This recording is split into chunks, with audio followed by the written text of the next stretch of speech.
আমার সঙ্গে দেখা করতে চান তারা কিন্তু চাইলে স্ক্রিনে দেওয়া নাম্বারে যোগাযোগ করতে পারেন। তো আজকে আমাদের লাইভের আলোচনার মেইন ফোকাসের জায়গা দুইটা থাকবে। একটা হচ্ছে এই রমজান রিলেটেড ডায়াবেটিক্স রোগীদের যত্ন আমরা কিভাবে নিতে পারি, আমাদের ইফতারির খাবারটাকে আমরা কিভাবে কম খরচে আরো স্বাস্থ্যসম্মত করতে পারি, এবং ওভারঅল আমাদের দেশের স্বাস্থ্য ব্যবস্থার উন্নয়নের জন্য সরকার কি কি পদক্ষেপ গ্রহণ করতে পারে, এই বিষয়গুলো নিয়ে আজকে লাইভে আমরা আলোচনা করব। যদি আগ্রহী থাকেন তাহলে অবশ্যই লাইভটি শেষ পর্যন্ত দেখবেন এবং শেয়ার করে এই লাইভটা আরো বেশি মানুষের কাছে পৌঁছে দিতে সহায়তা করবেন, যেন তারাও তাদের জীবনে অল্প খরচে স্বাস্থ্যের জন্য বেশি উন্নয়নমূলক কোনো কিছু করতে পারে।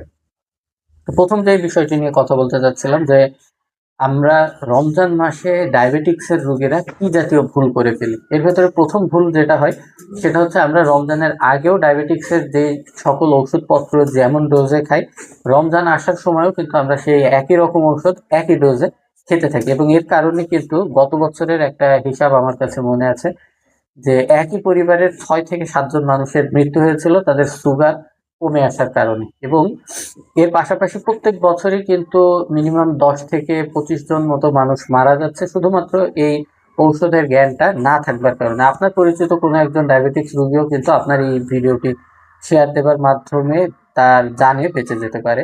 অথবা আপনার যদি বাবা মা চাচা চাচি খালা ফুপু নানি যে কেউ ডায়াবেটিক্স রোগী থাকে, তার কাছেও কিন্তু এই লাইভটি আপনি শেয়ার করে পাঠিয়ে দিতে পারেন সচেতনতার জন্য।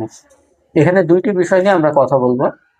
প্রথম বিষয়টি হচ্ছে ডায়াবেটিক্স রোগীর সুগার কত থাকা উচিত, এবং দ্বিতীয় বিষয়টি হচ্ছে যে তার যে ওষুধপত্র আছে এগুলো কি নিয়মে খাওয়া উচিত।